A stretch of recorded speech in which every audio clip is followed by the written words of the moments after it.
You're listening to Thursday Night AMP on the Angry Marks Podcast Network.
AngryMarks.com pro wrestling and mixed martial arts podcast.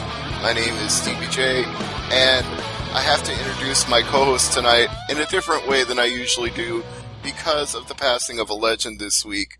Ladies and gentlemen, Jason in Pittsburgh. That is me, yeah, Bruno's hometown. And can we have a superstar shakeup? Can we draft Jinder Mahal to the netherworld and bring Bruno back? I wish it worked that way, my friend, but I'm afraid it doesn't. I'm afraid there's no such thing. Nothing we can do. He's gone, and Jinder's here, and actually, I don't wish that on Jinder either. I just don't want to watch him wrestle. Yeah. Or Tai Chi, as much as he sucks. Yes, indeed. Well, I've seen everybody from your hometown give tributes. I've seen the mayor. I've seen the Pittsburgh Penguins. I've seen civic leaders. Why don't you talk about what Bruno Sammartino means to you and to the city? Because you can address this way better than I can.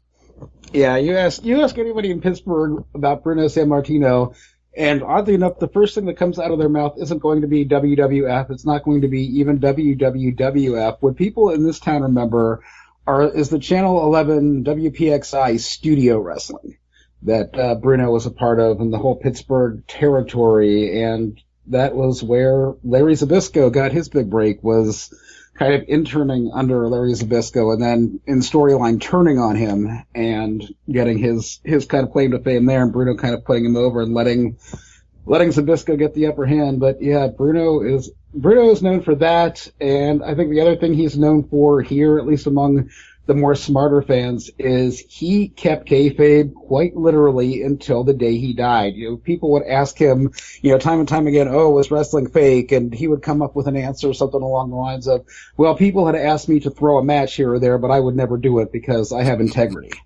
Yeah, this was a man who kept kayfabe quite literally until the day he died. Well, he did pull back the curtain, but only in very certain respects. Like, obviously to fans who walked up to him on the street or anything, maybe not, but I heard him many, many times over the years on Wrestling Observer Radio with Brian Alvarez and Dave Meltzer, and he was able to discuss the business side of pro wrestling and not act like it was all real. So I think, though, Dave addressed this when he did his appearance on Wrestling Observer Live a couple days ago when Bruno passed, and he said that even up until the 80s, Bruno was still putting on the airs of, well, at least in my day, it was real. I don't know what you kids do today.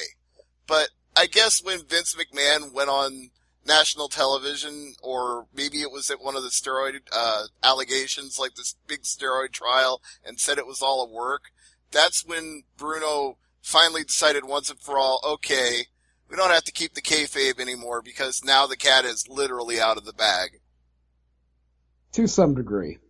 To some degree, but he really held on to that, in my era it was different, and he really did his best to put out, in my era it was real. Okay, grudgingly I'll admit what they're doing today, has been exposed, but in my day it was real. Yeah, so at least for the general public he would definitely keep up that image, but if you were, like, in a subscriber area, he was a little more open about everything being worked. But it's understandable to keep up that image because as so many people have already alluded to this week since his passing, there were people who believed in him, and not just in the he's my favorite wrestler sense, but in the folk icon hero sense, like the hero of the downtrodden, the sickly kid who came over from World War II when his mother had to hide him from the Nazis up in the mountains. And all of this sounds fantastical, but the problem is his real life story was in fact so fantastic that they couldn't make a movie out of it, because movie producers would try to embellish it and try to add things to it, and he'd be like, no, the real story is so good that if you add anything to this, you're not putting my name on it. Yeah, it was just, very rags to riches type story, and it was before my time, but not just here in Pittsburgh, but pretty much everywhere within the Northeast, everywhere that WWF and Capital Wrestling was. In the 1960s, it was Bruno Sammartino.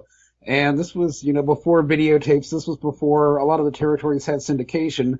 But Bruno made a name for himself by way of wrestling magazines in that era. And all over the country, people were seeing Bruno's picture on magazines, reading about him. And from people who had moved from the Northeast to just various other places in the country, the name Bruno Sammartino kind of got popular before there was really mass media in wrestling. Right. Yeah, he was the pre-internet WWF superstar. He was the pre-Hulk Hogan worldwide superstar, because his fame was biggest in the Northeast, but extended far beyond that to where you would just mention the name Bruno Sammartino and people would know, well, that's the Italian strong boy. That's the guy with 500-pound deadlifts. That's the guy who can do amazing things in the ring. That's the guy who came from such humble backgrounds and just became a world champion of outstanding caliber and strength. Because, not just this legend of him, which carried from territory to territory, but his reigns as champion were unprecedented because of how popular he was with the people, and not just his Italian demographic. Like I said, the folk hero status he had with people who saw in him they could overcome their humble background as well and achieve great things, and they wanted to emulate him and be like him. So his popularity was so immense, it's hard to even measure in terms of what we know as professional wrestling today. Like, there might have been a brief period in the late 90s and early 2000s when The Rock or Steve Austin was that level of popular for a very short time. But Bruno Sammartino was that man for the 60s and a large part of the 70s. He was that guy for a very, very long time. That's why his title reigns were like 2,000 days and 1,300 days. Yeah, he was that prototypical Vince McMahon, be it senior or junior type champion. That's what they were modeling Hulk Hogan's reign. They were modeling that after Bruno Sammartino's. It was a lot different than the NWA. I think that was one of the reasons that they split from the NWA too. They wanted to do things differently, where the NWA title was kind of, okay, how many times have you been champion? Where with Bruno, it's like, okay, I was champion twice, but look how many days my reign was. Exactly. And that was one reason they were separate from the rest of the NWA, and the other was because they didn't want to shop Bruno around necessarily to every other territory, because the NWA champion would travel to each different territory and defend the title against the local top challenger. But Bruno was such a big draw in the Northeast, they're like, why do we want to send him anywhere else? We want him here. People come to see him. People pay to see him. We don't want to shop him out. Our houses are going to go down. And which was a wise move. It protected a lot of the mystique around Bruno. Like I said, there were people who, read about him and had this, grand notion of him through reading about him. I don't know how well he would have done if he had to go down to some of the southern territories that were big NWA, more wrestling, like Lou Thez and, later on Harley Race, kind of dyed-in-the-wool actual wrestlers as opposed to bigger-than-life superstars. But because they kept him up north, his legend just kind of lives on. It's like the Northeast was always a larger-than-life, not quite cartoonish, but larger-than-life characters, where in the NWA proper and most of the territories, it was more about straight-up wrestling. Very well put.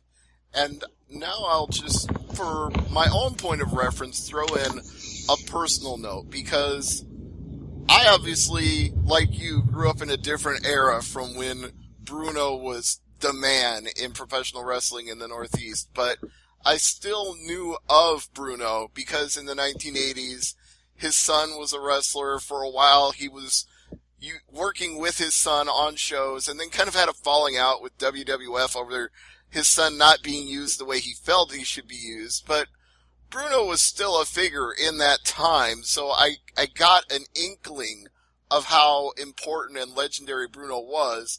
And then as I got older and started to read the wrestling magazines and wrestling newsletters and wrestling websites, I really clued in on just how big he had been before my time. So when I finally had the chance to meet him in person at a Ring of Honor show, well, first I should say the line was immense. Like any superstar you can ever think of that you ever stood in line to meet, at least that long, maybe longer, like all the way around the ring and through the building. But I stood in that line and waited.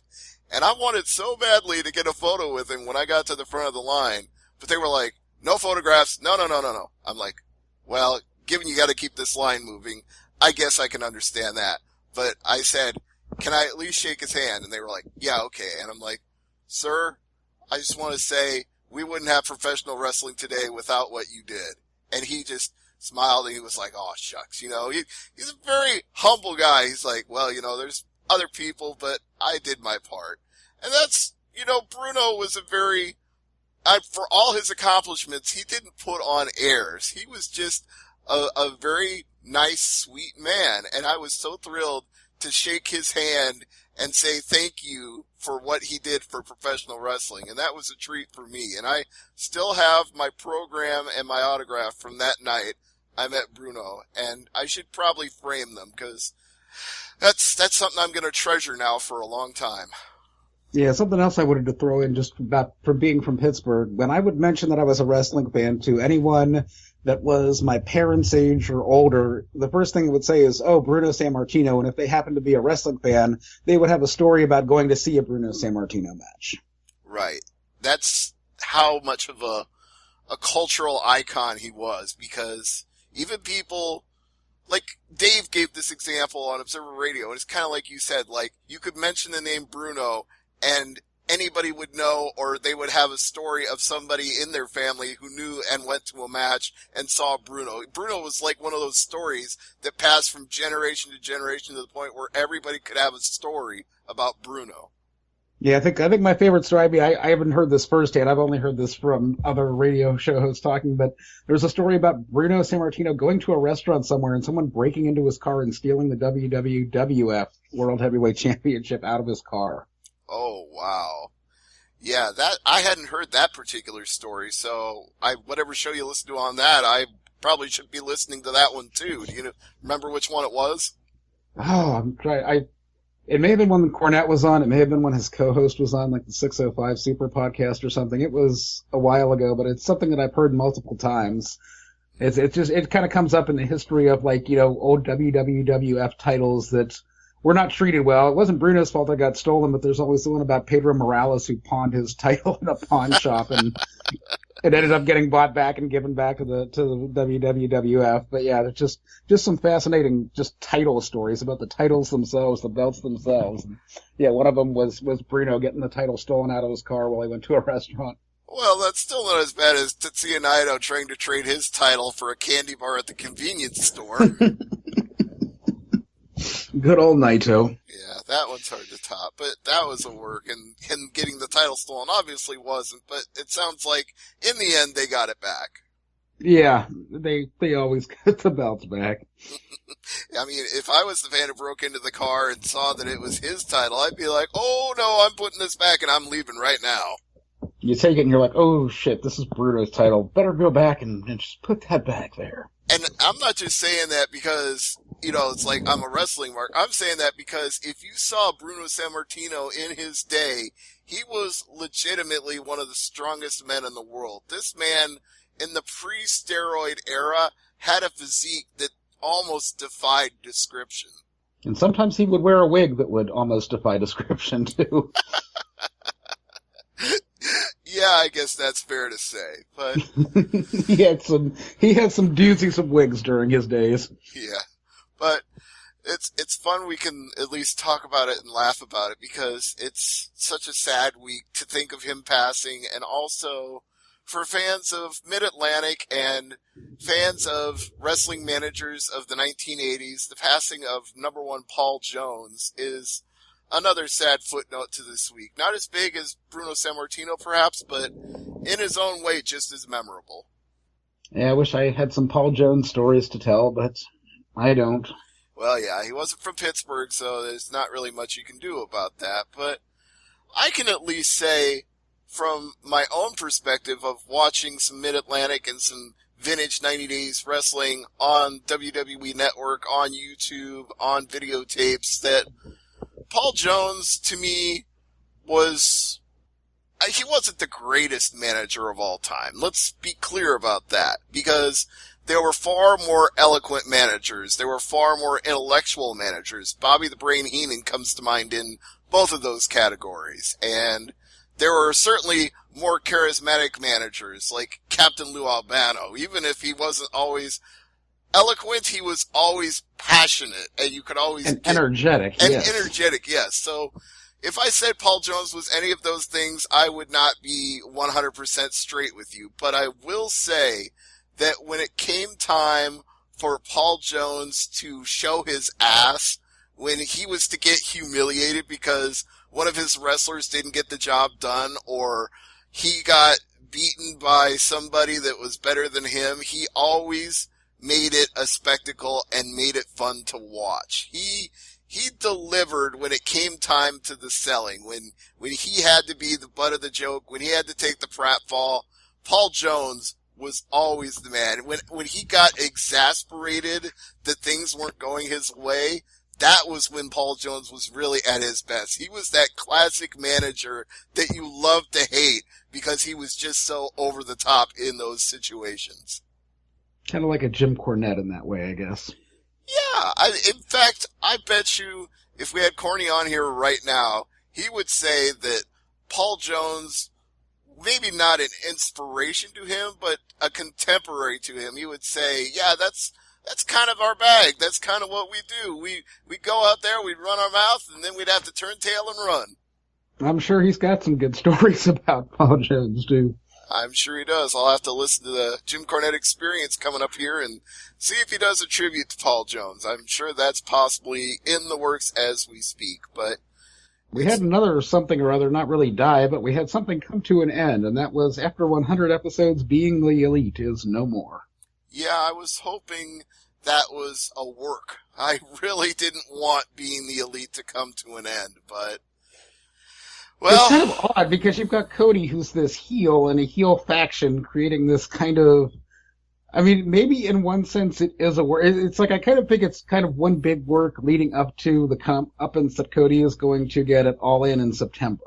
I kind of think we're kind of in a holding pattern until then, and then things will start to get back to normal. Yeah, it certainly seems like the direction they went with the Ring of Honor Supercard and everything that happened over New Orleans weekend for WrestleMania, that is definitely what they're building up to. They're saving the big blow-off for this faction versus faction, leader versus leader thing until the All-In show.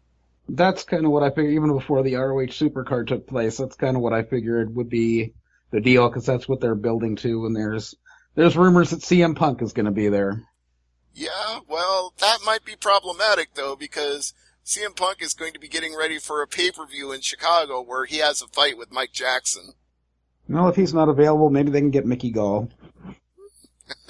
Well, I guess if you can't get the man, you can get the man who beat the man. Get the man who knocked him out. That would be even more funny. That would be such a troll on the Chicago fans, too. It would. But the irony of what you just said is they're actually getting the man Mickey Gall beat to face CM Punk. He's facing Mike Jackson. So, like, maybe he actually has a chance because this is a guy going against the guy that he beat, so maybe he could be better than this guy that he beat. And doesn't Mike Jackson have like a 1-2 record or a 2-1 record or something? Like not a lot of fights under his belt? Yeah, well, he's mostly a reporter, so he only fights like part-time. Yeah, he's not got a great record, but then he also doesn't devote himself full-time to it, so. Well, speaking of other things that could be great, great trolls, and I mentioned this in our chat, but I want to mention this to our listeners. Nikki Bella, if you're out there, you know, John Cena doesn't want to get married. Go out there and marry the other John Cena, Hiroshi Tanahashi. Ultimate troll right there. Ooh, yeah.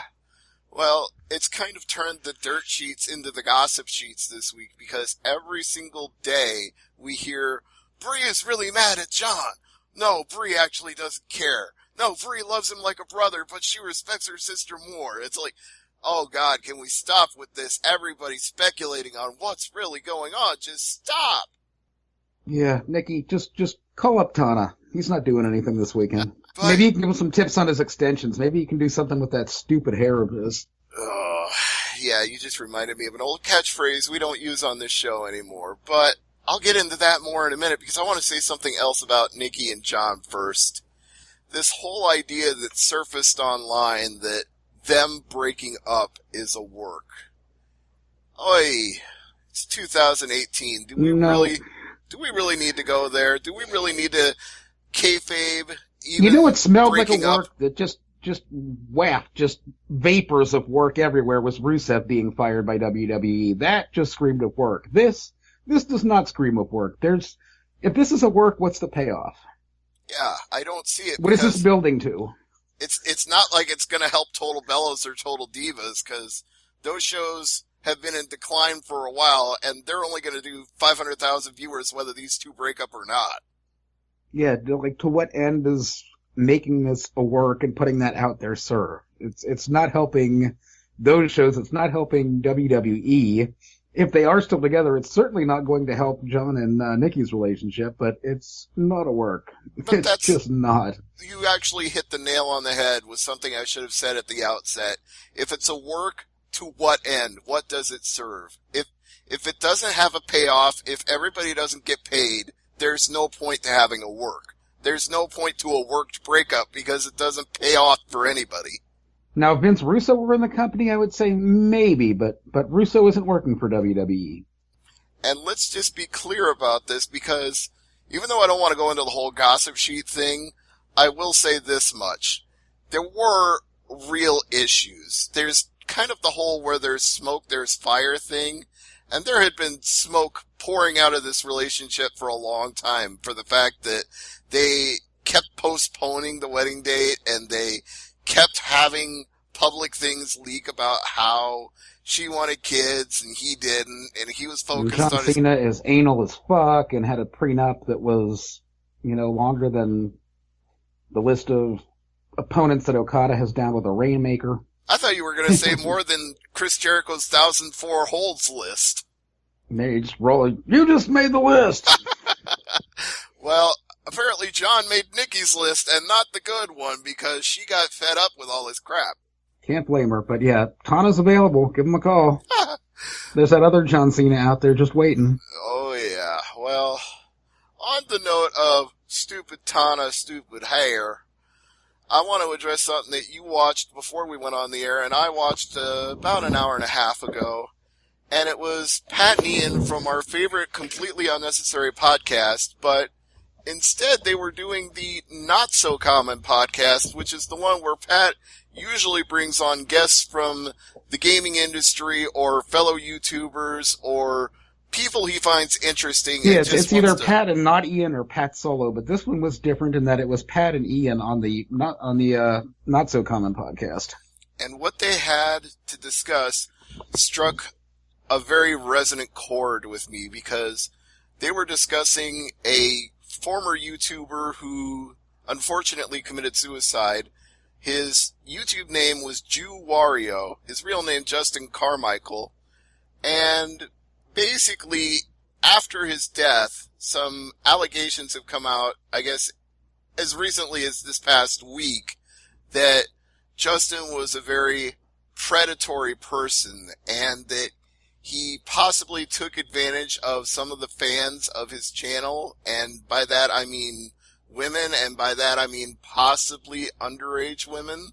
There were some very disturbing allegations that came to light, and what Pat says at the beginning of the video is that he knew Justin, but he didn't know Justin.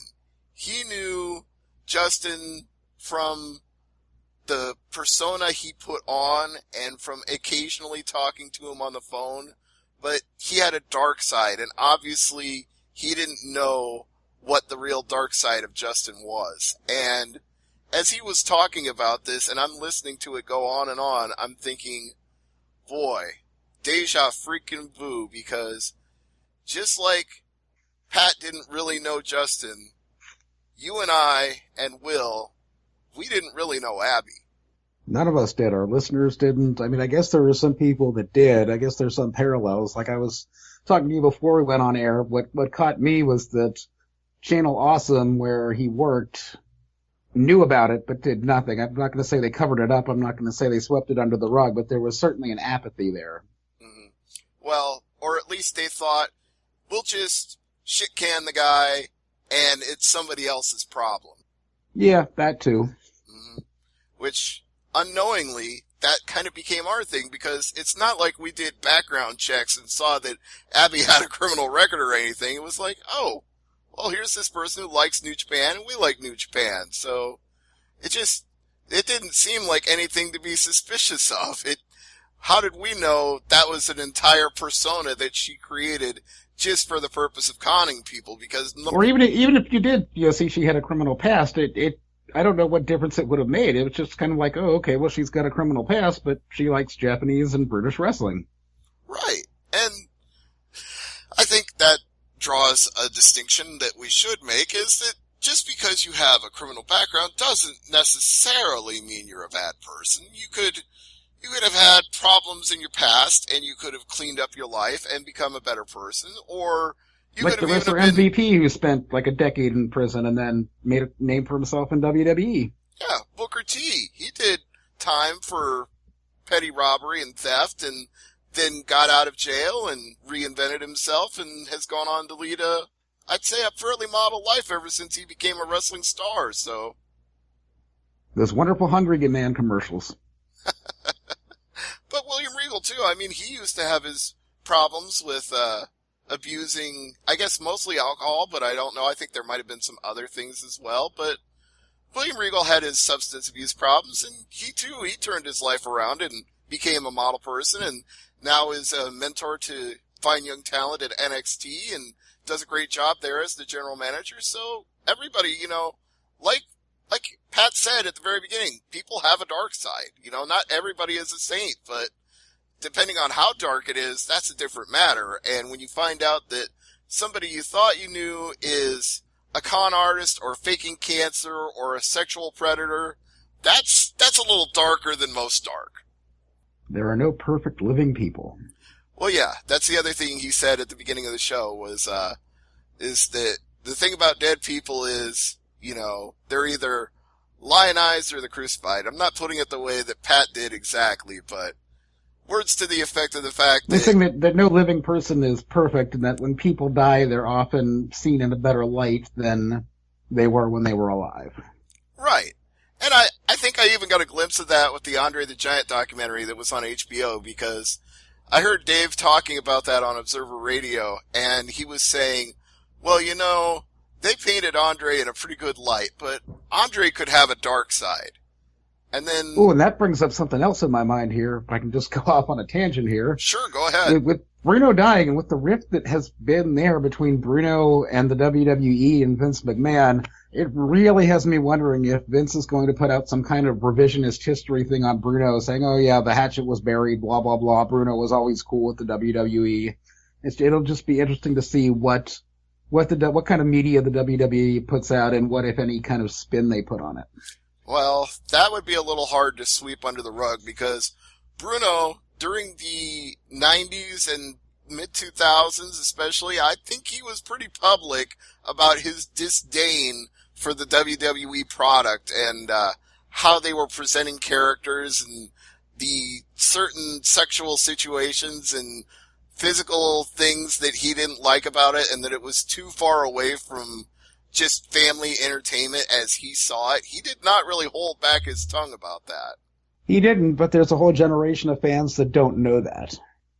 But that part of his life is well enough documented that I don't think you could hide it, because his views are known and recorded and printed and even chronicled on numerous newsletters and websites. So I think we all basically know the story of Triple H extending the olive branch to Bruno, saying, hey, I know you have issues with my father-in-law, but it's a different generation now. We're a different company. Give me a call. Let's talk. Let's see if we can work some things out. And Bruno met with him and found him to be a gentleman and a man of his word and said, you know what? I still have issues with your father-in-law, but we can work together. We can make some things happen. We'll say, I'm just remembering how neat and tidy they made Warrior's image when they released his DVD after he passed away. Well, that is, of course, considering there are 2 Warrior DVDs out there. Yes, the first one before he reconciled with WWE, before he died, which was did not paint him in such a kind light, and then after he reconciled with WWE, they whitewashed it a bit. And I think with that, you don't have to necessarily worry about too much revisionist history, because he was on the outs with the company for so long that they didn't ever make a Bruno set. They just left it alone completely. It'll be interesting to see what they put out, and I want to see what the official number coming from WWE is of how many times Bruno sold out Madison Square Garden. Well, that part they might kayfabe a little.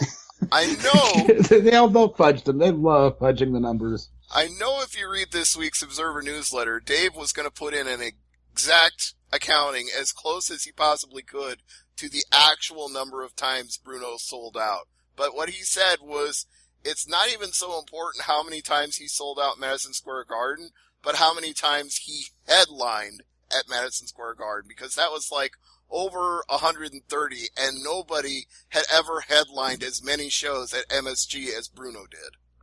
Yeah, I forget the wrestler's name, but Cornette was talking about it on one of his shows this week, where he was saying it wasn't so much how many times Bruno sold out the Garden, but that he could sell out the Garden while working a complete tomato can. That's true. And, you know, they kind of, when you said that they modeled Hulk Hogan after Bruno Sammartino, that is certainly true, because a lot of the times that Hulk Hogan was drawing big houses, he was working with guys that were just there to get beat up and look at the lights. They weren't on his level at all. Yeah, I mean, really, the last guy before Hogan that had the belt that would be on that level would have been Andre. That's true. Back when Andre could still work, when he could still move really well. I mean, the Iron Sheik really wasn't on Hulk Hogan's level. As sad as that is to say, not like Hulk Hogan was the be-all, end-all paragon of great wrestling, but yeah, the Iron Sheik was, well, the Iron Sheik. Exactly. That was kind of a funny thing about the Andre documentary, too, and Dave said a lot of this was exaggerated for the documentary for dramatic effect, but when they talked in the documentary about him genuinely not liking the Iron Sheik, that Andre would work rough with him, and Dave said, well, to be fair, Iron Sheik did piss off a lot of people, because he had kind of an air about himself, and he was a little arrogant, and he could rub people the wrong way. Yeah, that sounds like Sheiky. It certainly does. Now I'm going to go back and see if I can find some matches of Andre working the Sheik and just seeing how stiff it was. Yeah, you might actually want to check that and see how much the punches were pulled and how much they actually landed. See Andre laying some potatoes in there. Which leads me to 2 crossover points I'll tie together to that. One was just a side note that when I listened to the previous CU podcast before this Not So Common podcast, Ian kept calling him Dave Metzler.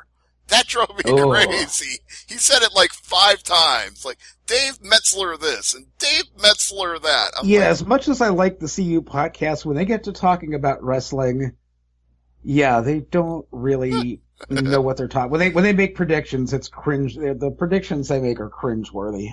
That's true, but I do enjoy the lay perspective, if you will, from them. So yes, of the fan perspective, the Mark fan perspective. Right, but on the other related note, to tie everything together, the Andre documentary and Bruno and the stories and everything else. Where was I going with this? Help me out here. I think I just derailed. I went off the tracks. Going off the rails on a crazy train. Aye. At least you get the reference. Boy, I had a point there. Bruno. You and Ozzy, your mind is on the same page. Oh, yeah. Podcasts and specials and videos. Who knows? Okay. It's not there. Whatever it was, it's gone now. Well, maybe Bruno Sammartino was stiff with the Iron Sheik too. Oh, no, thank you. You got me back to it. You said stiff. That's the word I was looking for. Because I saw Shinsuke Nakamura's interview where he talked about strong style. And he said, and I really wanted your opinion on this because he made a point that I don't think we've ever discussed on any of our podcasts before. He said, strong style is not what people think it is. It doesn't mean you work stiff. It means you put emotion into it and you make the crowd feel as though everything is real. That's what strong style is. You're touching on it a little bit, but for the most part, it's working stiff, or it's being very, very fucking good and professional and making it look stiff when in fact it is not. See, that's what I had a feeling you might say, which is why I wondered if Shinsuke was redefining the term strong style for his own purposes and whether or not that really flied in the conventional sense of strong style in New Japan, because I get what point he might be trying to get across, but I'm more of the school of thought that you are on it, where strong style looks very strong. Even if it's worked, it looks very believable. What would personify strong style would be Minoru Suzuki versus Tomohiro Ishii. Right, where it just looks like they're having a fight. You cannot have a match between those two that is not strong style. Right, everything they do looks like it fucking hurts. Or Keith Lee versus Ishii, that was strong style. Right, yeah. Or, you know what, there is even a case to be made for, like, Okada versus Suzuki, as, like, everything in that match seemed like it was really painful and brutal, yes. But yeah, Shinsuke, I mean, I'm just waiting for Vince to get you a jean jacket that's, spray paint and teach you how to say, Los Locos kick your ass, Los Locos kick your face, Los Locos kick your balls into outer space. But you know what? This point really hit home with me. It might have been Brian, it might have been somebody else, but I heard this made in reference to Shinsuke going heel. His whole, me no speak English, is actually going to get over if he keeps doing that, because the fans don't really want to hate him. Just start speaking in Japanese. Don't even bother with English. Just go off in Japanese, say whatever you have to say in Japanese, and then just storm off. You know what? That would get over too. I think that is the problem, is that nobody really wants to hate this man. It's like RVD. It's a guy you cannot turn heel.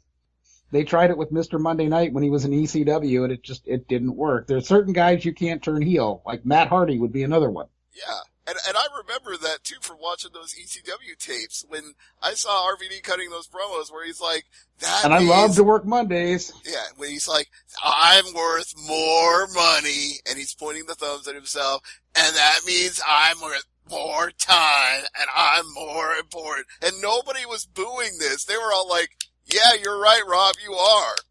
And that's why I always go back to RVD. He's the first example that I can think of for all my time watching wrestling of a guy that you just could not turn heel because of pure charisma. And Shinsuke is like that too. I mean, there were guys who kind of blurred the line on that, like Bruiser Brody. I don't know if you would consider him a face or a heel or just an ass kicker, but But in terms of just pure charisma, RVD was the first one that they actually tried to turn heel, and it just did not work. The fans were just like, nah, we're cool. We like him. I almost think Rusev is getting to that point as well, where people just want to chant Rusev Day and just want to cheer for him. So whether he works as a good guy or works as a bad guy, they just don't care. They love Rusev. Yeah, I was making that argument about Daniel Bryan, too. You could try turning him heel, but the fans would not boo him. Right. It's just, some guys just are too charismatic. It just can't be done. They are the antithesis of Tai Chi. Yeah, that's the black hole of charisma that all charisma gets sucked down into and never returns. Tai Chi and Roman Reigns. Well, Jason, if you don't mind, I would like to invite a guest to join us for a few minutes here on the podcast. Go for it.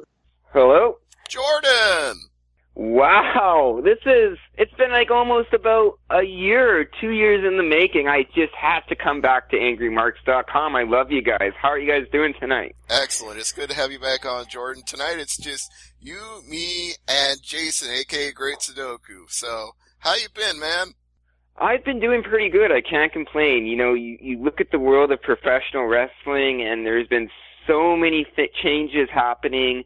So much news, so much return, so much insight, so much talk. It's been bigger than ever right now in 2018. Now is the perfect time to be in the professional wrestling business, and man, it's an even better time to talk about it. That's right. Well, we've had some big topics tonight on this show already, so I want to give you a chance to address a couple of them, and then we'll kick it around a little bit after that. But first, I want to get your thoughts on the passing of Bruno Sammartino. Yes. Actually, yesterday on Pin the Shoulders podcast, we did a 15 seconds of silence for Bruno Sammartino. If you guys don't know who Bruno Sammartino is, and every wrestling fan honestly should, that is a given. He was one of the pioneers of professional wrestling, just starting when it was on TV. Now you had Frank Gotch, George Hankenschmidt, all of those old school guys coming in from the 1800s, but the big star of the WWF was Bruno Sammartino, and who could forget that 2,000 plus title reign? It's still the most impressive title reign in professional wrestling history. What he's done for the business, the torch that he passed on, and everything involving Bruno Sammartino was an honor and a pleasure to watch. He makes me proud to be in the professional wrestling business. He's somebody I look up to, and this is just very shocking and saddening. However, the good news is that we can celebrate his life and we can celebrate his career, because, man, it was probably the greatest wrestling career a wrestler could have ever had. Rest in peace, Bruno Sammartino. Very well said, Jordan. Thank you. And now, on a somewhat darker note, as you may or may not be aware, our former friend Abby, who used to kind of give you the business whenever you would be on the air and she would tear into you for this and that, well, turned out her credibility was rather suspect, and this is something that Jason and I touched on a little on this show, but more back when it first came out. She was faking having cancer and getting people to donate money to her to basically do what she wanted with, and we were all not clued into the fact that she was pulling the wool over our eyes and acting like this person that was in terrible, dire straits medically when that was really not the case. So, you've never had a chance to say anything about this on the show, but first of all, I wanted to extend my own personal apology to you, because Abby was using her influence as a recurring member of this podcast to basically drive a wedge between you and the rest of us, because she'd always say, oh, Jordan this and Jordan that, and I don't like Jordan, and she'd always rant and rave, and unfortunately, that opinion kind of created a wedge between you and us, and you were absent from the show for a long time, so I wanted to apologize to you for that, but also get your thoughts on the whole situation. I kind of want to elaborate on the fact, I think the biggest part of the story that you explained to me is the fact that you'd lie about about something like that. Now, I don't hate Abby, I don't dislike Abby, and as a matter of fact, some of the things Abby has said to me, I've honestly sometimes deserved, because I'm very young. I'm 22 years old, and I think I'm getting older, but 22 is a young age, and my family, my mom, my dad, they were always like hotheads, and they always weren't afraid to speak what was on their mind. My uncle was the same way, so having that family lineage, I could kind of want to extend an apology, not just to listeners of this show, but to listeners of myself altogether, about taking a note of professionalism out there. And, you know, there's some things I've said on shows that shouldn't have been said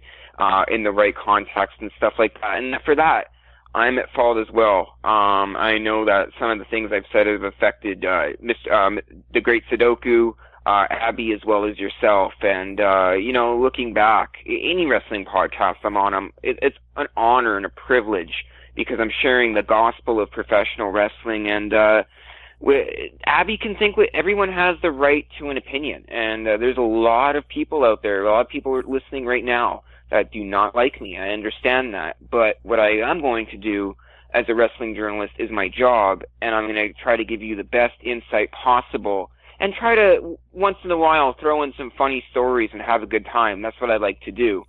I can't say I'm angry at Abby. This is more disappointment because I've had my aunts, I've had my uncles, I've had everybody die of cancer. Not everybody, but I've had an aunt that I loved as a kid.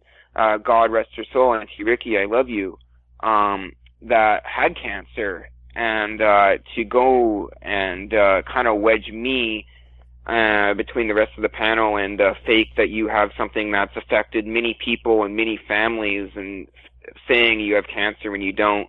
That's very disappointing, and I really hope that Abby can look back at that and understand the people that she's affected by her actions. That's kind of a very low thing to do, and I just really hope that I don't have to hear about stuff like that again, because cancer is very serious. And if I have any friends that I have or family members that have cancer or have a family member that's going through cancer, or honestly anything, I'm always there to talk to. I am very hard to approach. I'm very hard to talk to. I understand that.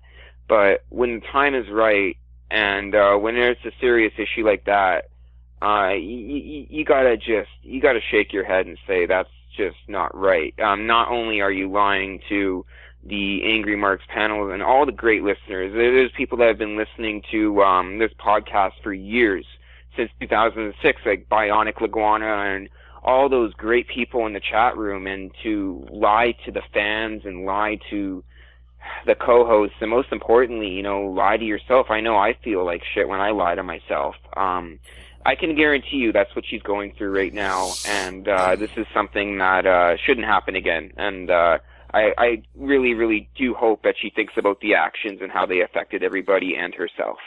Well, if I don't say this, I think Jason might, so maybe he's thinking the same thing I am right now. I'm not sure how much remorse Abby actually has for her actions. I think she has remorse that she's now behind bars. I think she has remorse that her parole is violated and that she's looking at serious larceny and fraud charges, but I think That's crazy. I think she's a sociopathic person, unfortunately, and I think sociopathic people only look at other human beings as, what can I use them for, and how can I get rid of them once I get what I want? Because basically, when she had already gotten what she wanted out of her association with us, she cut bait. She left the website. She left the chat. She didn't stay on the show panels. We had her in a group chat that she could participate in, and she bailed out of that. And that was the instant warning sign that she's not being on the level with us, because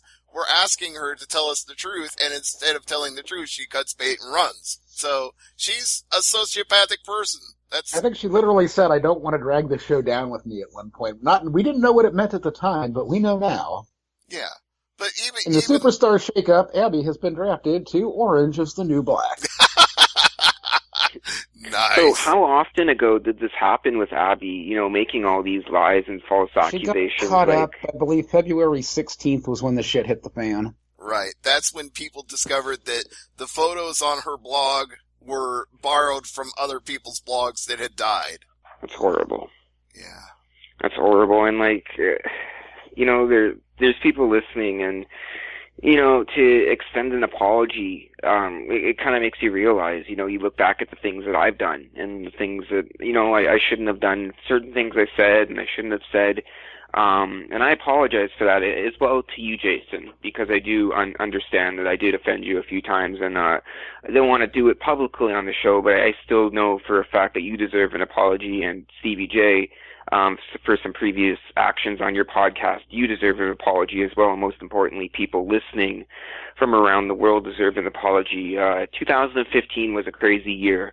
A lot of stuff happened. I had a lot of momentum, and it was my biggest year in professional wrestling, and it still is. So I just got to learn how to not let things get to me, and not let everything be in my head. But if I thought I was bad, I would never ever lie about having cancer and creating a GoFundMe page and try to get somebody like myself off the show.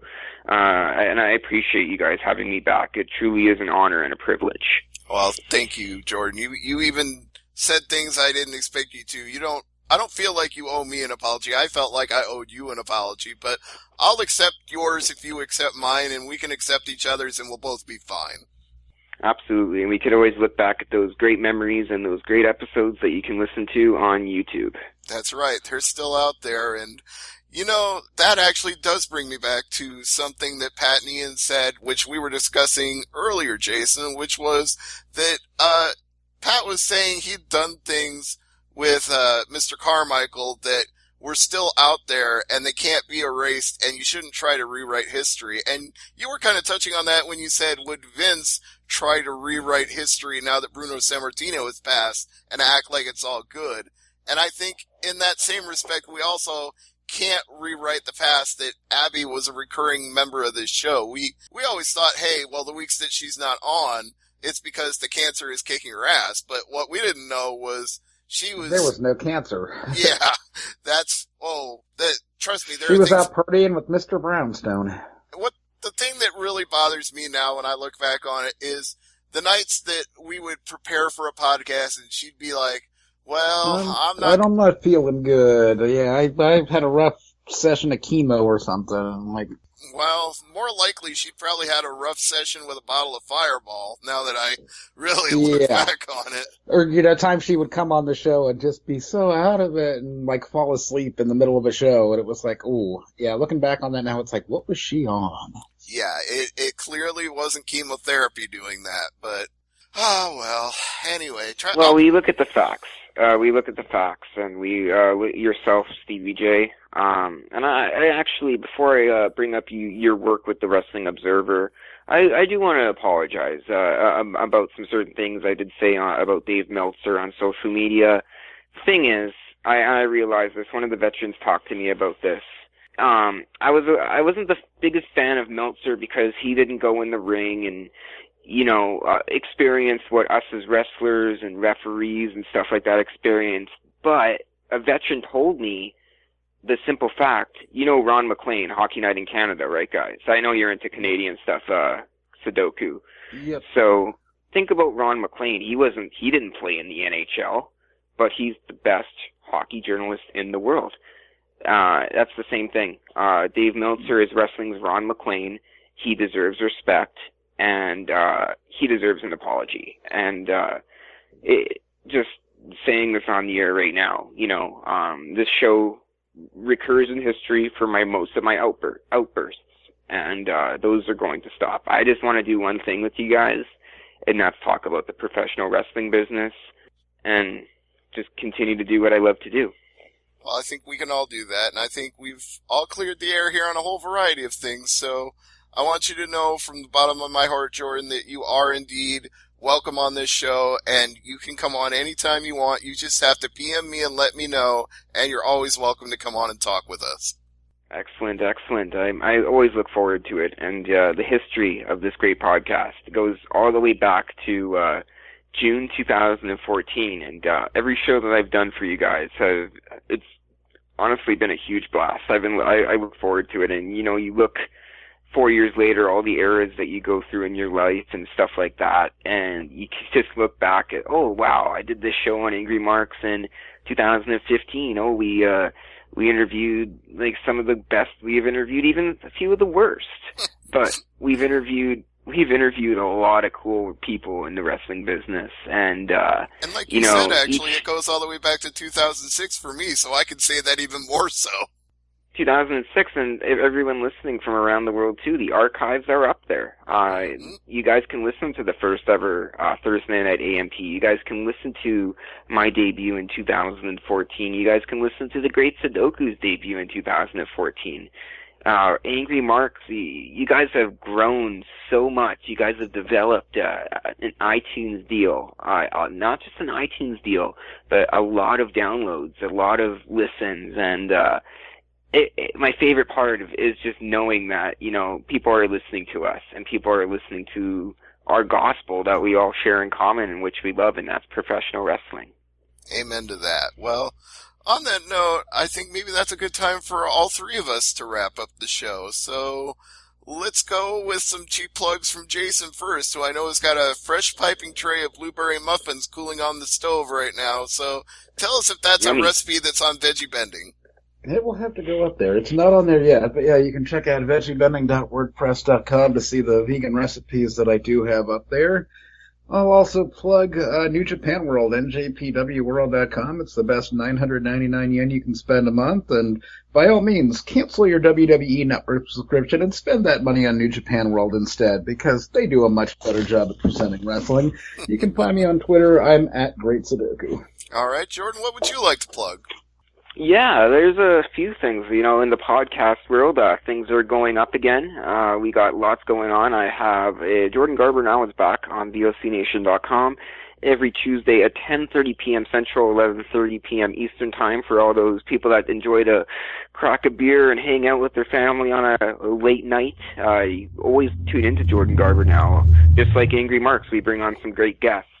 And then on Wednesday, every Wednesday at 9 p.m. Central, I have something new happening with Pin the Shoulders podcast on thechairshot.com. And we've interviewed a lot of Ring of Honor guys. And we just like this show, we've provided a lot of great wrestling insights. So tune into that every Wednesday if you have a chance at 9 p.m. Central, thechairshot.com on the 28th. And I don't know if I shared this on the podcast, but man, I have to say this to everyone listening. Being a professional wrestling referee is so much fun, and it's so much to learn. It's so cool.